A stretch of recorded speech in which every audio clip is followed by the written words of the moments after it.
Eu ainda tenho algumas coisinhas que eu quero compartilhar com você, antes de compartilhar a palavra. Obrigado, Heitor.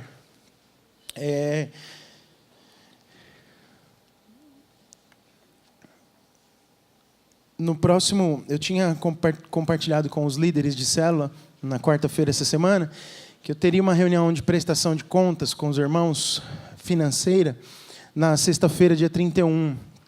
Mas não vai ser possível fazer nesse dia, nós faremos no dia 7 de junho. Repita comigo essa data, 7 de junho. Amém? Então, que reunião é essa, pastor? Eu vou fazer uma reunião de prestação de contas, prestando conta para os irmãos que são dizimistas, que são apoiadores desse ministério, que têm investido não só na igreja local, mas em missões. Então, eu vou fazer uma prestação de contas do que aconteceu no ano de 2018. E logo no início do próximo semestre, em julho, eu pretendo fazer a apresentação do primeiro semestre de 2019. Então, se você é um desses, por favor, esteja aqui às 20 horas do dia 7/6. Amém, irmãos? Está claro isso para os irmãos? Eu criei um grupo para o Fala Aí Macho, porque a gente fez um propósito, mas acho que esse propósito talvez possa cair no esquecimento. Quem lembra que estava na reunião comigo, na última reunião, de um propósito que a gente fez juntos? E vários de vocês falaram, não, vou fazer, estou junto. Quem lembra, levanta a mão. Pouca gente lembra. Lembra seu companheiro aí e fala, rapaz, nós fizemos um acordo lá. Eu criei esse grupo só para a gente compartilhar sobre isso. Uma vez que a gente vai começar o nosso tempo de jejum, de 21 dias, talvez você não pôde vir naquele dia, entra no grupo, eu mandei para o grupo de líderes um link, com um link para você entrar no grupo do Fala Aí Macho. E aí lá a gente vai compartilhar um pouco nesses 21 dias sobre esse propósito. É o único objetivo desse grupo, tá bom? Entendeu? Que é o único objetivo desse grupo, falar desse propósito que nós conversamos na última reunião. Queria muito tocar isso para frente, não quero que isso caia no esquecimento. E só para fechar os meus avisos aqui, nós começaremos amanhã, então. Foi avisado no Comuna News que dia 27 nós iniciamos o nosso período de 21 dias de jejum. Dia 27 é amanhã. Diga comigo, dia 27 é amanhã. Às vezes fala dia 27, parece que está tão longe, né? Está mesmo, do 1, né? 27 está longe do 1, mas está bem pertinho do 26, né? Então, amanhã nós começamos, e alguns irmãos me perguntaram, pastor, nós não vamos ler nada, não vai ter, vai sim. Como eu já disse para vocês, eu tive uma semana bem atarefada, mas está projetado aqui o tema lá? Projeta aí para mim. Nós vamos falar sobre, o tema do nosso jejum é esse, uma comunidade de discípulos, de Jerusalém aos confins da terra. Você pode ler isso comigo?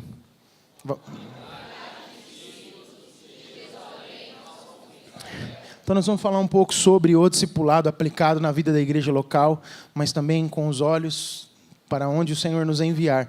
Nós vamos gerar e formar discípulos aonde Jesus nos colocar. Amém, irmãos? E eu estou escrevendo, junto com alguns irmãos, um devocional diário sobre isso. Então, eu vou passar para você todos os dias. Essa semana vai ser assim, eu não consegui terminar. Então, eu vou passar diariamente. Às vezes eu posso antecipar 1 ou 2, mas você sempre vai ter um devocional pela manhã. Eu vou tentar passar na meia-noite do dia anterior, tá bom?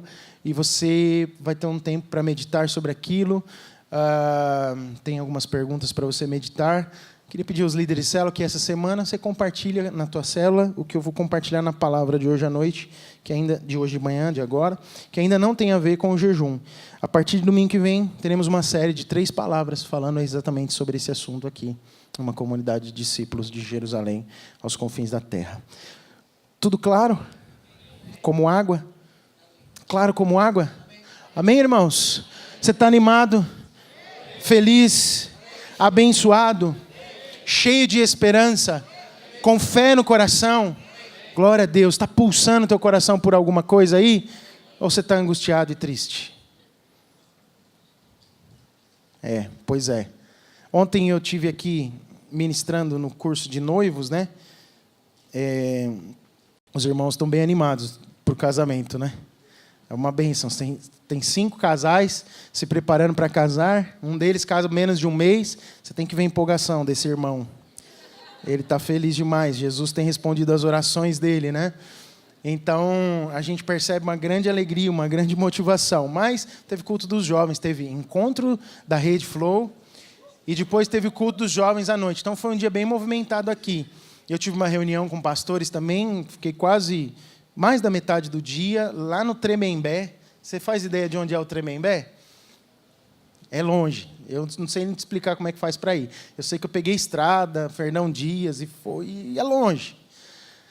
E eu estive lá numa reunião de pastores da Rede Inspire, foi muito bom, muito proveitoso para nós. E aí depois eu tive aqui, eu tive um dia muito cheio, mas muito feliz, porque eu vi a vida de Deus aqui. Eu cheguei no encontro da Rede Flow, os adolescentes estavam empolgados, os adolescentes nossos, orando pelos adolescentes novos, chegando, impondo as mãos, liberando uma palavra de Deus, um ambiente de muita vida de Deus aqui. E à noite, no culto de jovens, eu até escapei do curso lá, porque eu estava, uma coisa estava quente aqui. Aí eu falei assim, vou levar um pouco da alegria do curso de jovens ali para a galeria, e vi aqui os irmãos tão cheios de intensidade, adorando a Deus. E eu estou muito feliz de estar aqui com você nessa reunião, tão cheia de vida também. Você já percebeu o Espírito Santo? Ele quer falar ao seu coração, quer falar ao meu coração. Eu quero compartilhar com você uma palavra, agora sim eu entro na palavra, que eu dei o tema de as angústias da vida. Quero falar um pouco com você. Esses dias eu fui levado pelo Espírito Santo a ler um salmo que eu ministrei há muitos anos atrás. E como é bom você ler livros de sabedoria da palavra de Deus, como isso te enche de novas perspectivas. Você já reparou quando você lê Provérbios, lê Salmos, quando você lê o livro de Jó, quando você lê Eclesiastes, você recebe porções de sabedoria da parte do Senhor? Faça isso de vez em quando, rompa a rotina de leitura que às vezes você tem sequencial da Bíblia, com 1, 2, 3 capítulos de Salmos, de Provérbios. Isso te enriquece tanto. E eu fui num desses momentos em que você se sente angustiado, triste por alguma coisa, eu me lembrei, mas aí eu fui ler o texto e o Senhor começou a me falar de coisas novas, não necessariamente a respeito daquilo que eu já tinha compartilhado sobre ele. Eu quero meditar rapidamente com você no Salmo 42, o capítulo todo. Será que podemos projetar ele? Vamos ler e depois eu vou expor um pouco do texto aqui para os irmãos. Vamos lá? 1, 2, 3. Como suspira a corça pelas correntes das águas, assim por ti, ó Deus, suspira a minha alma. A minha alma tem sede de Deus.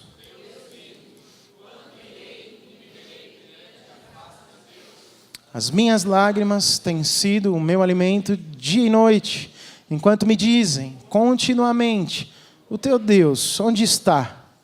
Lembro-me.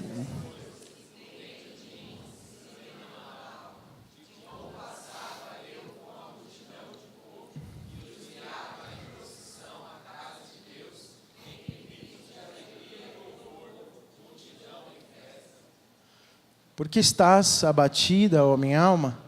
E por que te perturbas dentro de mim? Espera em Deus, pois ainda o louvarei. A Ele, meu auxílio e Deus meu. Sinto abatida dentro de mim a minha alma. Lembro-me, portanto, de ti, nas terras do Jordão, e no monte Hermon, e no outeiro de Mizar.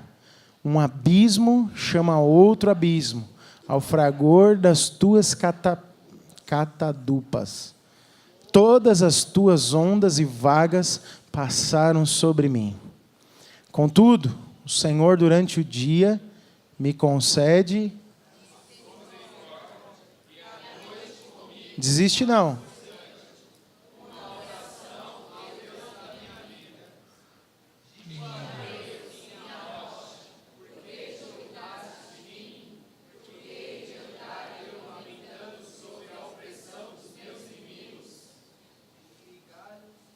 Esmigalham-se-me os ossos, quando os meus adversários me insultam, dizendo, o teu Deus, onde está?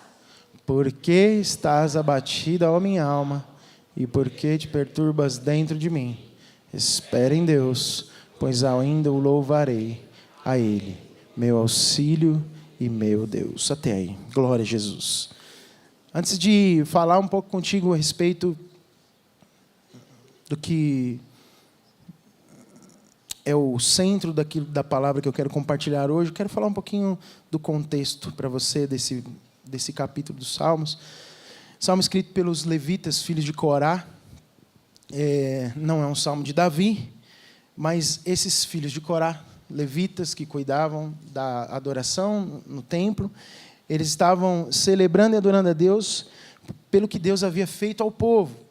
Algo muito importante na história dos filhos de Corá, que se você for lá para Números, capítulo 16, de 1 a 35, você vai ver a história dessa linhagem de pessoas.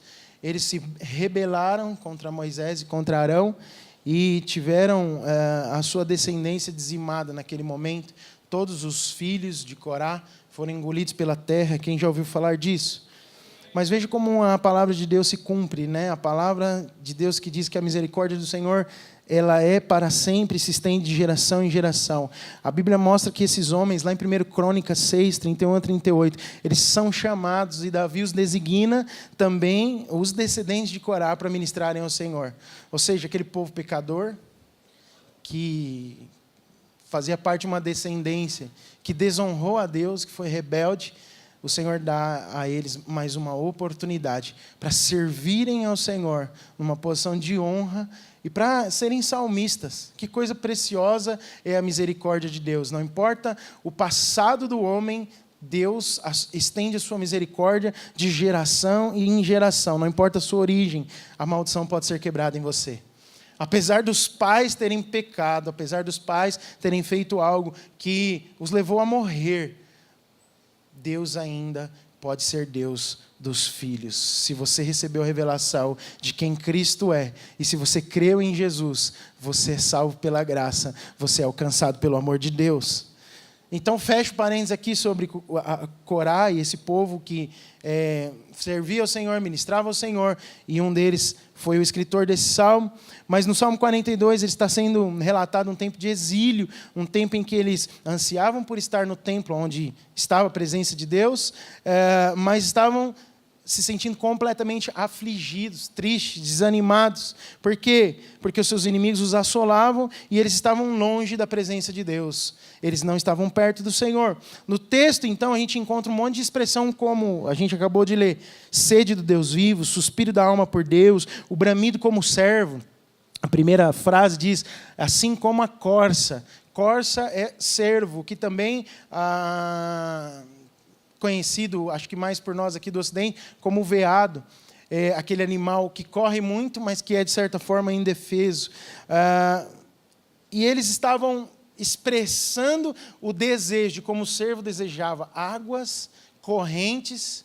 Eles queriam estar na presença de Deus. Havia um vazio no coração desse povo, desse autor, quando ele escreve o Salmo de número 42.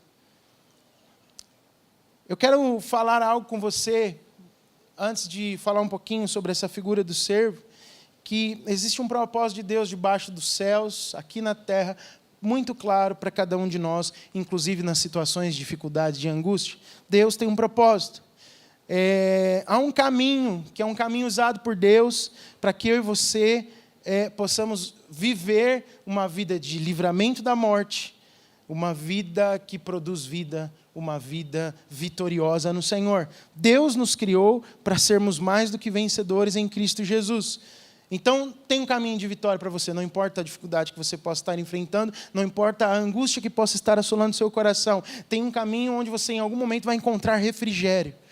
Tem um caminho onde você finalmente vai encontrar descanso, onde você vai perceber o Senhor cuidando de você. Quantos creem nisso?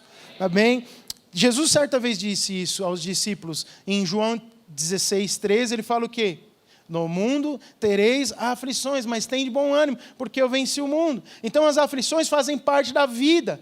É normal existirem aflições, é normal passarmos por angústias, mas, aleluia, é normal também que o Senhor está conosco. Quando somos filhos, quando cremos no Senhor, é normal ter convicção de que Ele está conosco. Se não estamos percebendo isso, algo está errado. Se você acha que você está abandonado, sozinho no campo, eu quero dizer para você, tem algo errado e não é com Deus, é com você. Ele está com você, a promessa dele é essa. Apesar das aflições, eu estarei com vocês. Tende bom ânimo, porque eu venci o mundo.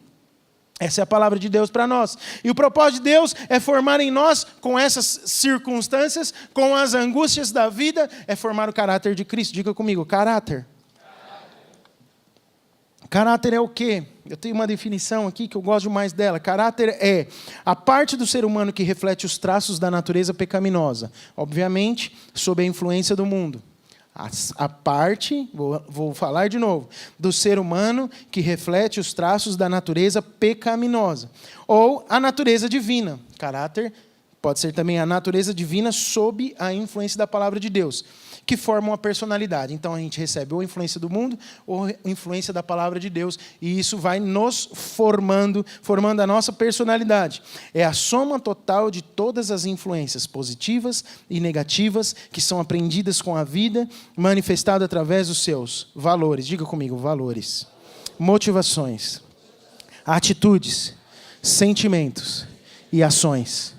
Nossa, parece complexa essa definição de caráter, mas o caráter aponta exatamente para isso. É tudo que você é expressado através dos seus valores, motivações, atitudes e sentimentos e ações. Aleluia.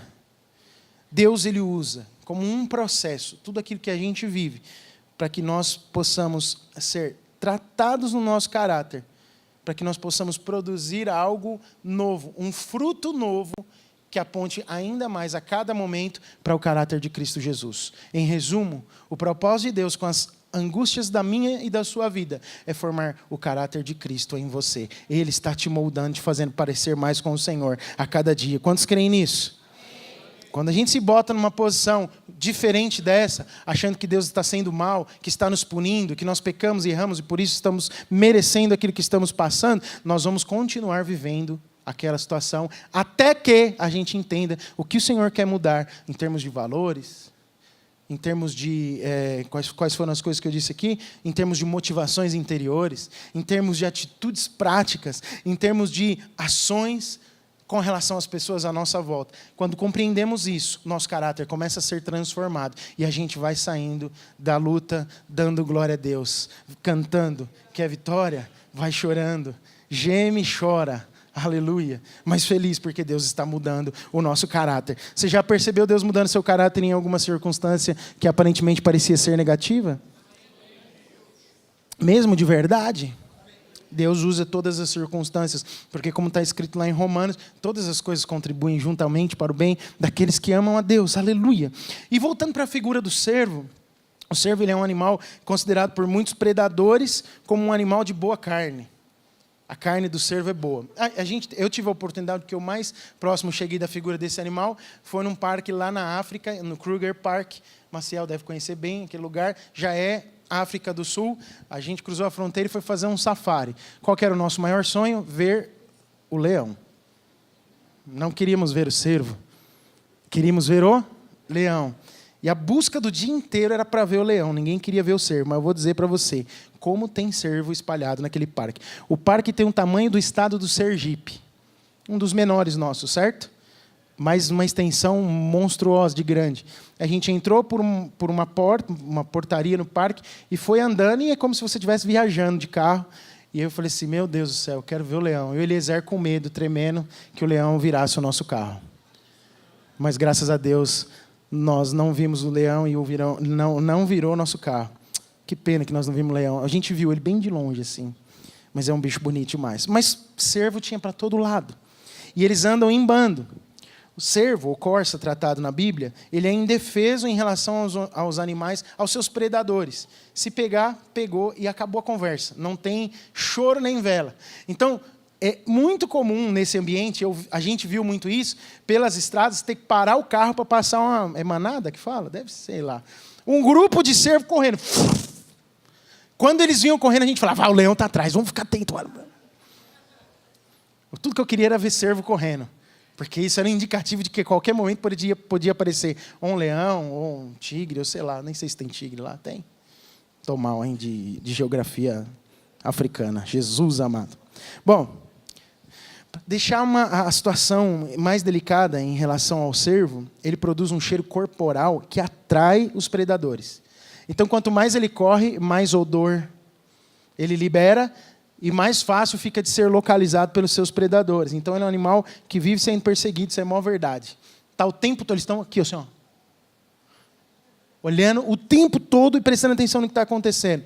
Eles se escondem nas árvores, se escondem entre pedras, se escondem longe do seu próprio habitat natural. Por quê? Porque os predadores sabem onde podem encontrá-los, especialmente quando eles correram muito, estão com o cheiro bem aguçado.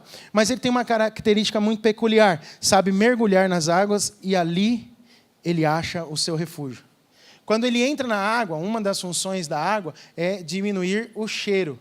Por isso que quando você passa um dia de trabalho forte, o que você faz quando chega em casa? Aleluia, todo mundo faz isso. Glória a Deus. Todo mundo da Rede Flow chega em casa da escola e toma banho? A chance de vocês agora, né? Sim, é isso aí, Heitor. Aleluia. E o pai e a mãe não precisa nem falar, você já vai para o banho, né? Por quê? Porque se não tomar banho, o odor vai chamar o predador, que é o pai e a mãe com a cinta na mão. Né? Presta atenção, que você passou o dia inteiro, né, nas atividades. E o cervo, ele entra na água, e essa é uma das funções. Mas ele tem experiência nas águas correntes, porque ali o predador não ataca. É muito interessante. A gente estava procurando um leão lá no Kruger. E a gente viu, num determinado momento, os carros parando, e era como se fosse um pequeno despenhadeiro, assim, não muito íngreme. E lá embaixo tinha um rio cruzando. Lembra disso, Eliezer? E lá do outro lado, uma família de leões. E a mamãe leoa rodando no entorno dos filhotes, e o leãozão lá sentado, só aqui, esperando ela trazer a caça. E do outro lado do rio tinham vários grupos de cervos. Vários. Mas eles estavam tranquilos. Porque eles poderiam cruzar o rio para o outro lado. Mas eles sabiam que os leões não poderiam cruzar o rio para vir pegá-los. Então eles sabiam o que significava estar perto das águas correntes.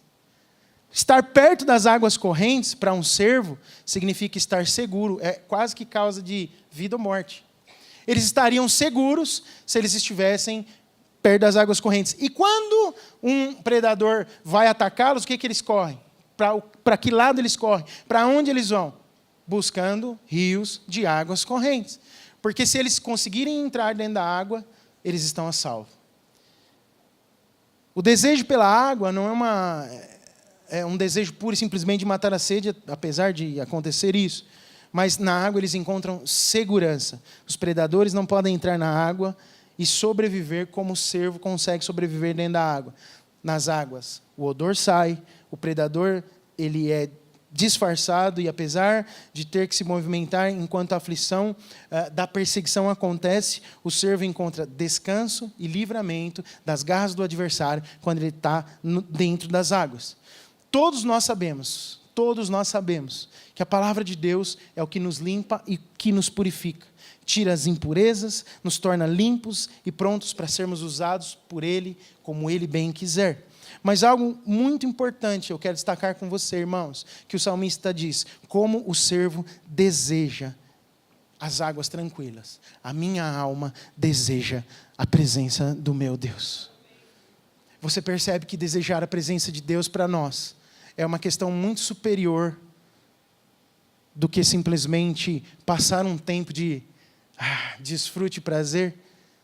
Se você não estiver na presença de Deus, você está correndo o risco de morrer espiritualmente e de ter a sua vida tragada por algum predador que está sempre atento ao odor e ao cheiro que muitas vezes você está produzindo fora da presença de Deus. Portanto, o Senhor fala comigo e fala com você. Há uma pergunta clara no primeiro versículo. Eu quero deixar isso muito exposto e claro com você. Coloca no versículo 1 aí, por favor, e projeta aqui para mim. Vamos ler juntos? Troca a corça por servo. Como suspira o servo pelas correntes das águas, assim por ti, ó Deus, suspira a minha alma. Você deseja a presença de Deus nesse nível? Numa outra tradução diz, como deseja o servo pela corrente das águas. Você deseja a presença de Deus? Você entende a implicação do que é estar imergido na presença de Deus. Você entende que ela fala muitas vezes de vida ou morte, não somente de matar a sede. Tem gente que vai à presença de Deus muitas vezes para saciar uma necessidade espiritual momentânea, para ter um êxtase espiritual momentâneo. É mais do que isso, a presença de Deus nos produz vida, traz vida para o nosso interior, mas também nos protege de tudo que é exterior que pode nos atacar e trazer morte. Mais do que também se alimentar e crescer espiritualmente, tendo seu caráter transformado, estar na presença de Deus afasta de você toda possibilidade de predador te atacar. Oh, irmãos, quem escreveu isso sabia como é que vivia o servo, mas sabia também como era importante estar na presença de Deus. Mas olhemos para o versículo 5. Eu, de certa forma, naquilo que já falei aqui, expus para você até o versículo de 1 a 4. Mas versículo 5, o salmista faz a primeira vez a pergunta que ele faz também no versículo 11. Pode ler comigo? Por que estás abatida, ó minha alma? E por que te perturbas dentro de mim? Até aí, por enquanto, a primeira parte do versículo. O cristão, ele passa por provações e tristezas. Existe uma linha de pensamento a respeito da vida cristã que dá a impressão de que, uma vez tomada a decisão da conversão, você vai viver num mar de vida completamente sem tempestades. Isso não é uma verdade. Porque se fosse uma verdade, acho que ninguém aqui poderia se chamar cristão. Se cristão fosse sinônimo de vida tranquila na rede, acho que ninguém aqui poderia ser chamado cristão. Alguém se habilita? Não. A vida cristã é uma vida que é permeada de intercorrências que nos trazem tristezas, que nos trazem aflições, que nos trazem angústia e que muitas vezes nos fazem ficar tristes por algum momento. Essa linha de pensamento de que a vida cristã é só paz, só tranquilidade, diz que tudo vai ser perfeito, sem qualquer problema daí para frente. Bom, essa não é uma visão do cristianismo real, que o Evangelho ensina. O cristianismo do Novo Testamento não nos fala sobre isso. Jesus disse isso em João, eu acabei de dizer para você, no mundo teremos aflições, mas tem bom ânimo porque eu venci o mundo. Ora, nós não vamos nos enganar quanto ao significado da palavra contristado que está lá em 1 Pedro 1,16. Olha só o que diz o texto. Projeta para mim 1 Pedro 1. E vamos ler junto aqui um trechinho. O versículo 6 fala algo que eu quero destacar com vocês. Mas olha lá, o versículo 1 primeiro. Pedro, apóstolo de Jesus Cristo, aos eleitos que são forasteiros da dispensação no Ponto, Galácia, Capadócia, Ásia e Britínia. Nossa, estou ruim de vista, hein? Eleitos segundo a presciência de Deus Pai, em santificação do Espírito, para a obediência e a aspersão do sangue de Jesus Cristo, graça e paz vos sejam multiplicadas. Bendito o Deus e Pai do nosso Senhor Jesus Cristo, que segundo a sua muita misericórdia, nos regenerou para uma viva esperança, mediante a ressurreição de Jesus Cristo dentre os mortos. Olha que glória que tem nesse versículo. Olha quem somos em Deus. Aleluia. O 4. Para uma herança incorruptível, sem mácula, imarcessível. Sabe o que é imarcessível? Não. Imarcessível é que não desvanece, que não perde o brilho. Nós temos uma herança que não perde o brilho, que só brilha mais forte a cada dia, porque está chegando o dia de estar na eternidade com o Senhor. E aí continua, reservada nos céus para vós outros. Então, ela é imarcessível porque ela vai brilhar e no céu nós teremos isso de maneira brilhante total. Que sois guardados pelo poder de Deus, mediante a fé, para a salvação preparada para revelar-se no último tempo. Uau, olha o tamanho da promessa, olha as implicações da promessa, olha o que nos espera. É incorruptível, é além de qualquer coisa terrena e natural. Mas no versículo 6 ele diz, nisso tudo que eu acabei de falar para vocês, exultais, embora no presente, por breve tempo, se necessário, repita comigo, se necessário, sejais contristados por várias provações. Por que se necessário? Porque Deus está moldando o caráter do Filho, Jesus Cristo, em você. Ele está te preparando para receber a glória futura, para tomar posse de uma coroa imarcessível, de uma herança incorruptível, que é completamente diferente do que a gente pode ter aqui na terra. Então, seria vã essa palavra do apóstolo Pedro, contristado, se necessário, se a gente pensasse que a vida cristã é uma onda de bem bom, está tudo tranquilo, nada vai ficar ruim. Não, algumas coisas eventualmente são necessárias para que eu e você possamos crescer e receber algo novo da parte de Deus. Quantos podem dizer amém? Contristado aqui significa estar entristecido, perturbado por alguma coisa. Não significa apenas que temos que sofrer certas coisas, mas que esse sofrimento também nos entristece. Alguém aqui já se sentiu triste alguma vez na vida? Levante a mão. Faz parte da vida se sentir triste. Nem sempre você vai responder ao ministro de louvor ou ao pastor com uma resposta positiva quando ele fala: você está feliz? Às vezes você vai estar triste. Não é verdade? Isso faz parte da vida cristã. Pedro, então, ele descreve essas pessoas como apresentando duas características ao mesmo tempo: alegres, porém contristadas, tristes. Encontramos isso com frequência na Escritura. Eu queria ler mais um texto com você de 2 Coríntios 4. Acho que é o verso 7 e 8.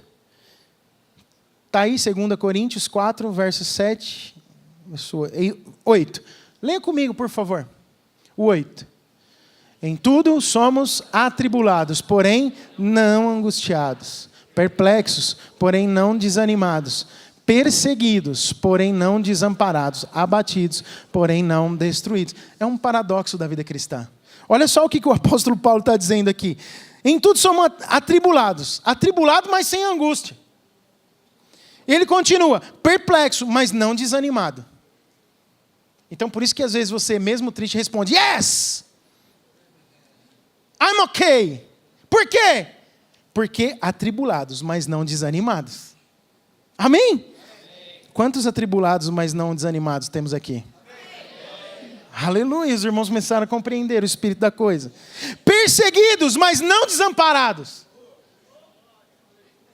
Os predadores podem estar até à nossa volta, mas existe um rio de água corrente que não nos faz desanimar. Está à minha e à sua disposição o tempo todo. Somos perseguidos, mas não somos desamparados, porque o rio da vida corre no nosso meio.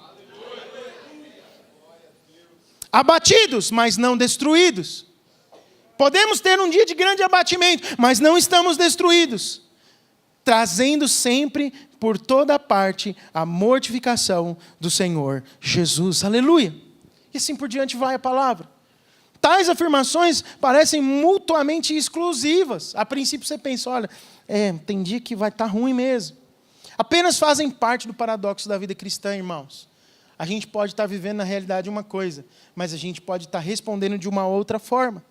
É mais espantoso no cristão ainda, que conheça a Bíblia ou que tenha lido a Bíblia, que ele pode experimentar essas duas coisas sempre ao mesmo tempo. Olha só, se isso é verdade, alguém dirá: então onde é que está o problema? Onde é que está o problema se eu posso experimentar sempre uma coisa antagônica ou paradoxal em relação à minha angústia, à minha aflição, à minha perseguição, aquilo que me causa perplexidade?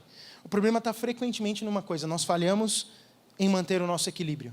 Diga comigo isso: falhamos em manter o equilíbrio. A gente tem grande tendência de permitir que a tristeza que nos oprime, ela realmente nos traga grande desânimo. O perigo não está em a gente ficar temporariamente perturbado com alguma circunstância, mas em que isso se torne uma atitude tão predominante na nossa vida que as pessoas nunca vejam alegria e só tristeza. Isso é muito perigoso, isso é falta de equilíbrio, isso é falta de não crer naquilo que Deus já disse. Não há nada mais instrutivo ou encorajador. Preste atenção nisso. Na vida de um cristão, ao ler as Escrituras, do que observar que os homens e mulheres santos de Deus estão sujeitos às fraquezas humanas, mas que Deus tem sempre um propósito positivo nisso na vida de cada um de nós. Isso é encorajador. Por quê? Porque Deus permite determinadas situações para que eu e você possamos responder de uma forma a crescer e parecer mais com o Senhor Jesus. Quantos creem nisso? Digam amém. Amém. A vida cristã não é uma ausência de sentimentos ou emoções. Nós podemos ter sentimentos, podemos perceber as emoções, mas precisamos ver bem aquilo que nos guia. No mesmo versículo, 5 e 11 do Salmo 42, há uma conversa do salmista consigo mesmo. Sabia que você pode falar com você mesmo e você faz isso todos os dias? Sim ou não? Você conversa com você o tempo todo. Né? Eu acho que eu ouvi isso em algum lugar esses dias. Não estou falando porque eu ouvi, mas eu lembro da ilustração, deve ter sido numa dessas conferências que eu fui, que o pastor, quando deu esse exemplo, ele falou assim, acho que foi o Paul Tripp que disse isso, você conversa com você o tempo todo, você só não faz assim, ó, você está vendo? Nossa, tanto problema que a gente está passando, né? Está difícil. Sua esposa hoje, meu Deus, acordou com a pá virada. Aí você volta aqui. É verdade. Nossa, meu Deus, hoje a coisa está muito complicada. E aí, meu Deus, o que a gente vai fazer agora sobre isso? Nossa, você viu os meninos? Como é que eles estão? Meu Deus do céu, não estão nem tomando banho direito. Aí você volta para cá e fala, meu Deus, eu já não sei mais o que eu faço. Você já se pegou fazendo isso? Você só não fica olhando para você mesmo, mudando de lado. Mas senão as pessoas vão falar, esse cara é totalmente pirado, né? É louco, varrido de pedra. Agora eu vou dizer uma coisa para você, na alma você está exatamente assim. Você está falando com você mesmo o tempo todo. E eu creio que o maior problema em toda essa questão das angústias que a gente vive, e que podem nos levar até uma determinada depressão espiritual, num sentido, é que se permitirmos que o nosso eu fale conosco, em vez de nós falarmos com o nosso eu, nós vamos ter grande tribulação na vida.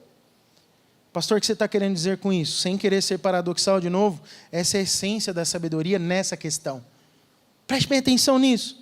Já perceberam que uma grande parte da infelicidade e da perturbação em suas vidas provém do fato que vocês estão escutando demais a si mesmos, em vez de falar consigo mesmo? Perceba que a resposta sábia para a perturbação da vida é que você escuta mais de você do que você fala mais para você. Vou te dar um exemplo para tentar ilustrar o que eu estou querendo dizer. Considerem os seus pensamentos que lhe vêm à mente logo de manhã quando você acorda. Feche os seus olhos por um instante e pense no que você pensou hoje, a hora que você levantou de manhã.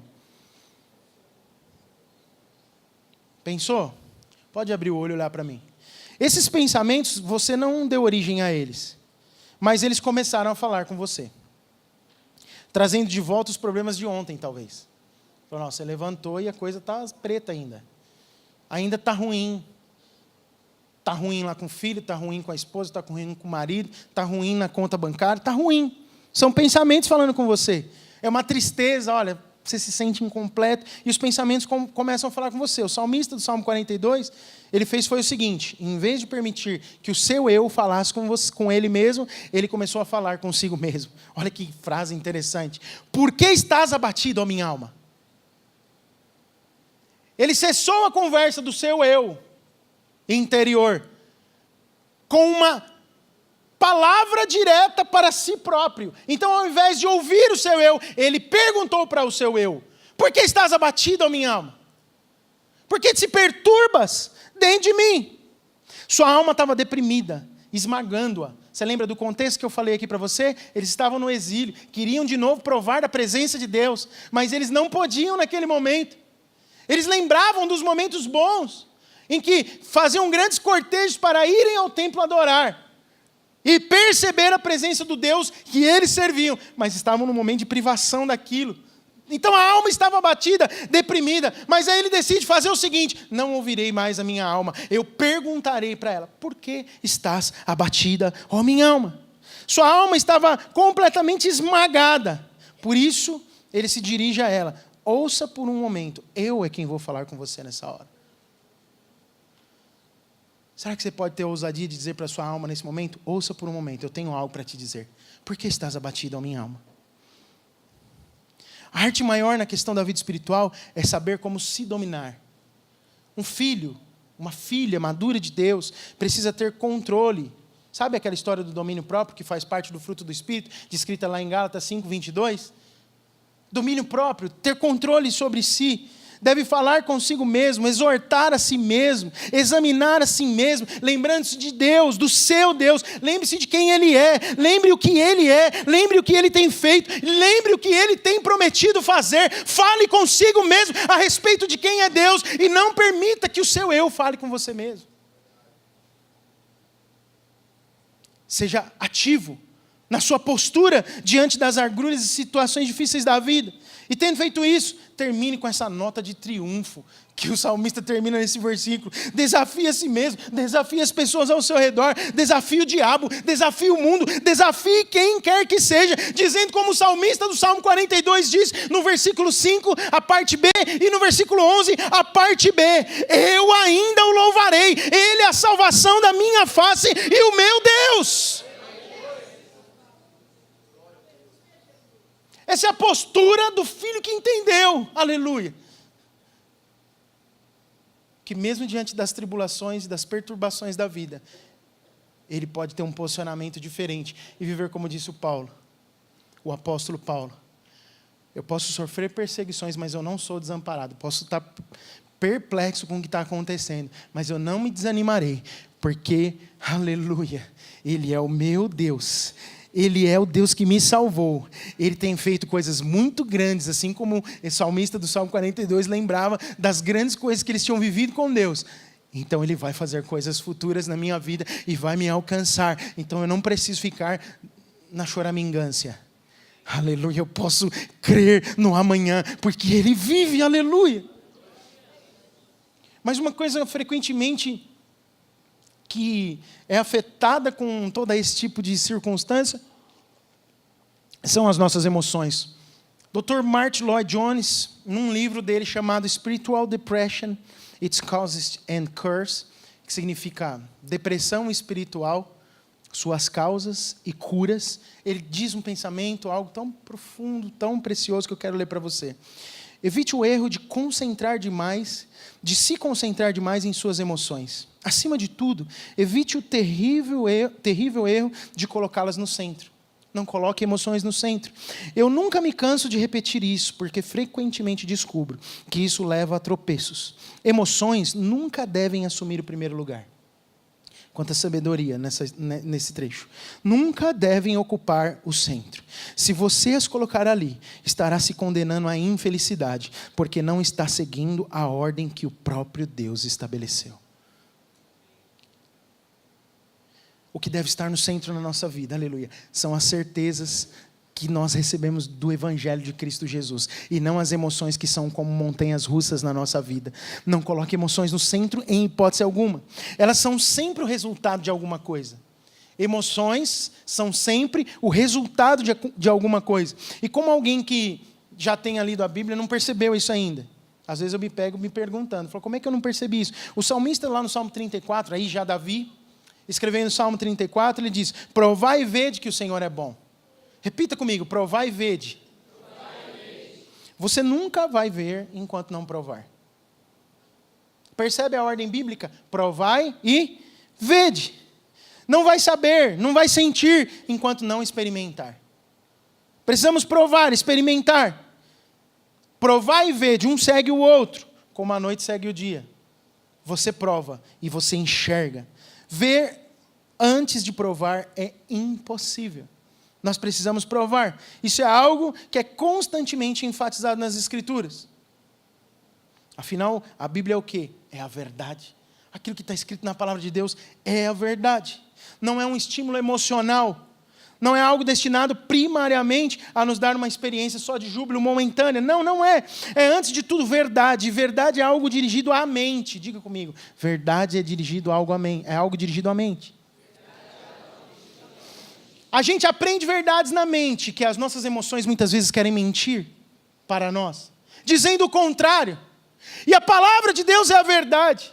E uma vez que pelo Espírito você recebeu o rema de Deus e a tua mente teve clareza sobre aquilo, essa verdade deve guiar a sua vida e não as emoções pelas quais você vive.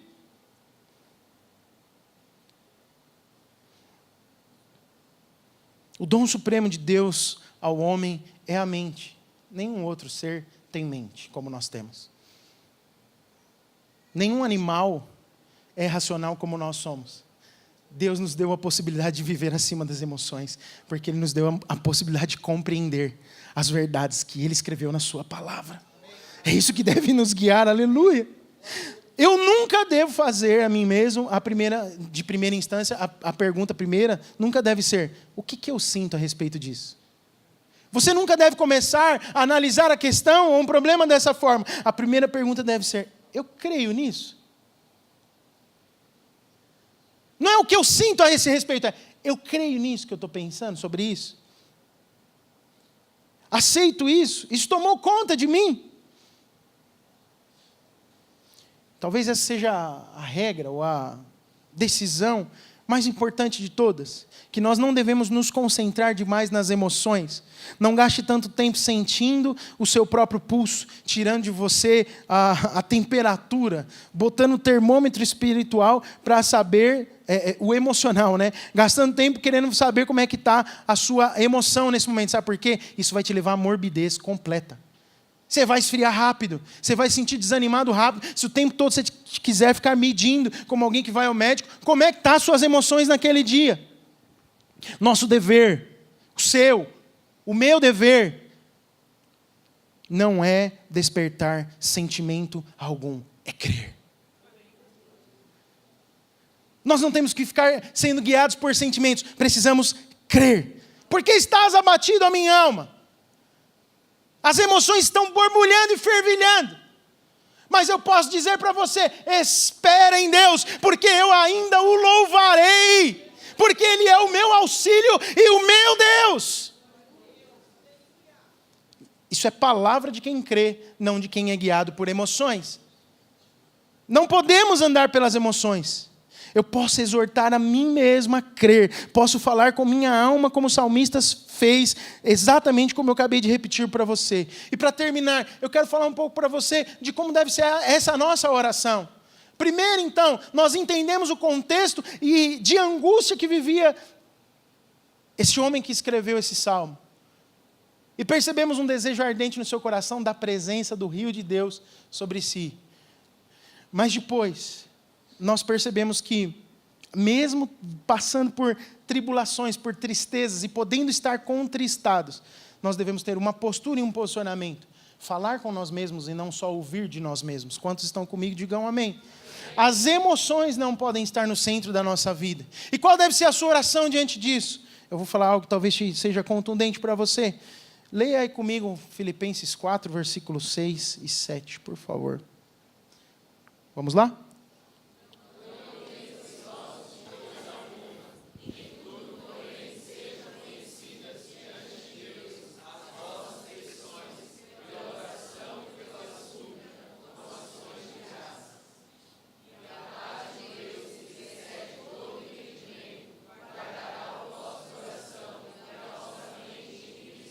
Muito bem. Se você reparar, eu falei, talvez, esse é o terceiro ponto daquilo que eu estou falando com você, que eu queria que você prestasse muita atenção. Primeiro, haverá tristezas na vida, certo? Segundo, fale você com você mesmo. Não fique se escutando o tempo todo, porque sua alma vai gritar. Terceiro, não deixe as emoções no centro. E por último, qual deve ser a sua oração? Todos nós temos a tendência de permitir o quê? Que as circunstâncias sejam tiranas. De se vitimizar em algum momento, mesmo sem falar, mas trazendo só para você. Às vezes trancado, sozinho no seu quarto, em casa. Porque nós dependemos das circunstâncias muitas vezes. E gostaríamos de poder governá-las e controlá-las, mas nós não conseguimos. Mas essa não é a maneira que a Bíblia fala. Não é a maneira que a Bíblia trata a situação. O que o apóstolo Paulo disse aqui em Filipenses 4, versículo 7, versículo 6, versículo 7, eu quero pegar só a parte B e enfatizar com você do versículo 6. Tornem as suas petições conhecidas a Deus. Tornem as suas necessidades, aquilo que você precisa pedir, conhecidas a Deus. E aí ele continua. Eu estou parafraseando, não estou fazendo o versículo inteiro, mas você vai entender. E a paz de Deus, que excede todo entendimento, guardará os vossos corações e mente. O que você tem que fazer então? Tornar conhecida a Deus. E o que vai acontecer? Deus vai pegar uma varinha de condão e vai resolver seu problema? Não, ele diz que a paz de Deus vai fazer o quê? Vai guardar coração e mente. Diga, guardar coração e mente. O Senhor nos manterá salvo dessas coisas que nos mantém acordado, perdendo sono, com insônia todas as noites. Elas serão mantidas à distância. E nós estaremos em paz, apesar dessas coisas. Quando nós falarmos isso com o Senhor, com fé. Eu quero enfatizar mais uma vez, Paulo não está dizendo que se orarmos, nossa oração em si fará com que a gente se sinta melhor. Tem uma linha muito perigosa aqui. E eu acho que todos nós, talvez em algum momento, possamos ter incorrido nisso. É uma grande desgraça que as pessoas possam começar a orar por essa razão. Que razão, pastor? Achando que a oração vai te fazer sentir melhor. Nossa, mas que coisa estranha que o senhor está dizendo agora. Como assim? A oração não me faz sentir melhor? Nós não devemos orar para sentir melhor. O apóstolo Paulo está dizendo assim, tornem as suas petições conhecidas a Deus. Diga comigo, tornem-se as suas petições conhecidas a Deus. E aí ele continua dizendo o quê? E a paz de Deus, que excede o entendimento, vai fazer o quê? Guardará o seu coração e a sua mente. Vamos avançar. A maneira que os psicólogos muitas vezes usam a oração é para isso, né? Vai lá dar uma meditada, pensa um pouco, fala palavras que atraem boa energia, ou alguns... A gente vê isso muito nesses países, né, que tem muita idolatria. Vamos meditar, vamos ser transcendental aqui. Você já viu por que oriental é tudo calmo? Porque eles meditam. Já ouviu isso de alguém? Não, mas você vai olhar para o seu lado e tem um crente muito calmo, porque ele vive a realidade da palavra de Deus, não tem? Olha para o lado e fala, nossa, como você é calmo, irmão. Você vive o evangelho genuíno. Mas voltando aqui, mesmo que isso seja em forma profética, ok? Mesmo que você esteja liberando uma palavra profética, faça isso com ousadia agora, né? Uau, como você é calmo. Ok, voltando para cá, volta para mim aqui. Psicólogos nos dizem que se estamos perturbados, a oração vai fazer bem. Isso é boa psicologia, mas um péssimo cristianismo.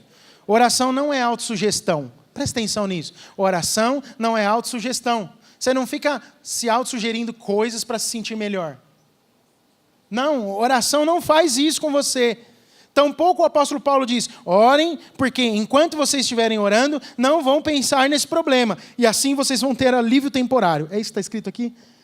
Não, não é isso. Isso é, mais uma vez, boa psicologia e cristianismo ruim. Ele também não diz, se vocês encherem as suas mentes com pensamentos a respeito de Deus e de Jesus Cristo, esses pensamentos vão expulsar as preocupações de vocês. É isso que está escrito aqui em Filipenses 4? Não, não é isso. Outra vez, isso é boa psicologia, mas não é um verdadeiro cristianismo. Não tem nada a ver com o cristianismo pregado no Evangelho por Jesus. Ele nem está dizendo, orem porque a oração vai mudar as coisas. Está escrito isso aí? Ora porque tudo vai mudar agora. É isso que está escrito? Não, há uma promessa de Deus. Vai ter paz e você vai ter coração e mente guardados. Você quer melhor do que isso? Ter coração e mente guardados pelo Senhor? Por que o apóstolo Paulo está dizendo que a oração vai mudar o seu cativeiro instantaneamente? Por que ele não está dizendo isso? Porque ele concorda com o que o apóstolo Pedro escreveu lá em 1 de Pedro 1, no versículo 6. Às vezes é necessário estar contristado por alguma razão.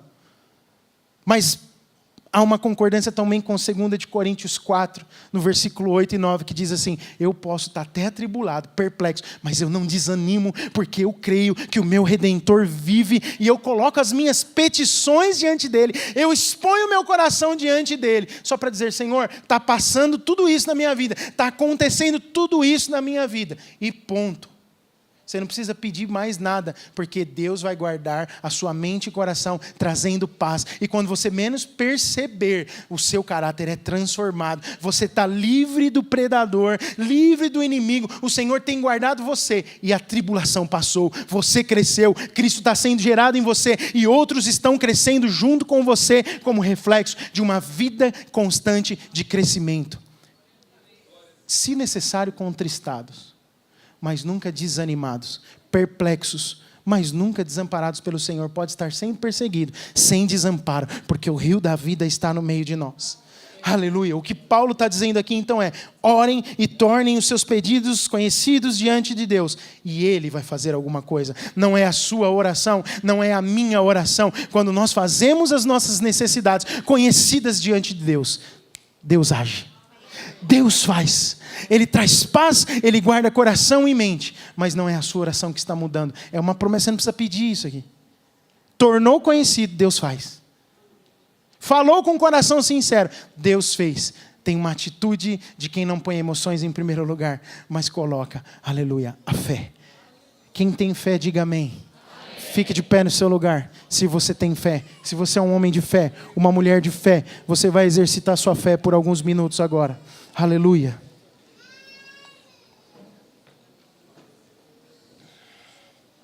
Glória a Deus.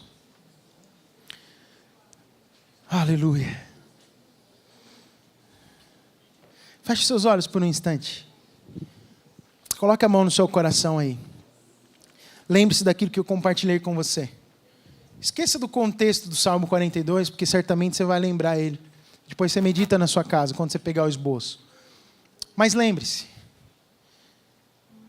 Lembre-se que você pode passar por tribulações, tristezas. Isso tem um propósito claro de Deus, gerar um caráter parecido com o de Jesus em você. Lembre-se também que quem fala para você é você. Você pode falar, você pode se exortar. Talvez esse seja o momento de você exortar a si.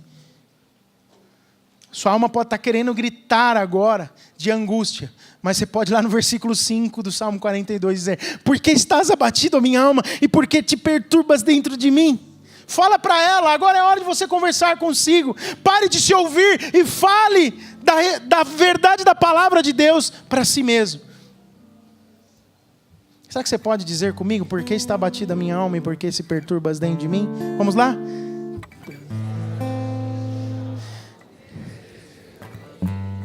Agora, se você tem alguma necessidade mesmo que tenha batido a sua alma, que tem perturbado a sua alma, você vai dizer com muita força, com muita ousadia, com muita coragem, a mesma frase. Vamos lá? Por que está abatido a minha alma? E por que te perturbas dentro de mim? Agora você pode dizer aquilo que te traz confiança e dizer para a tua alma. Você não vai dizer para mais ninguém, é para você mesmo agora. Espere em Deus, pois ainda o louvarei.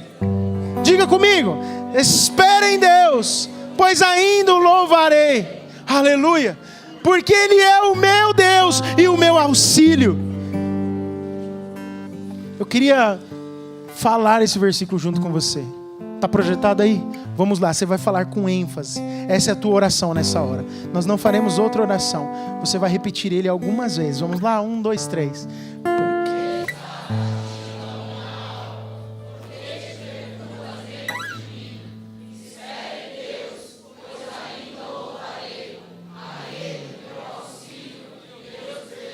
Está quase parecido com alguém que entendeu, mas ainda não está.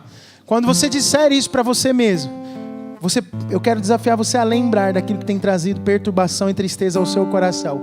E você vai dizer para a sua alma com ênfase, com entonação e com força. Vamos lá? Por que estás abatida, ó minha alma? Por que te perturbas dentro de mim? Espera em Deus.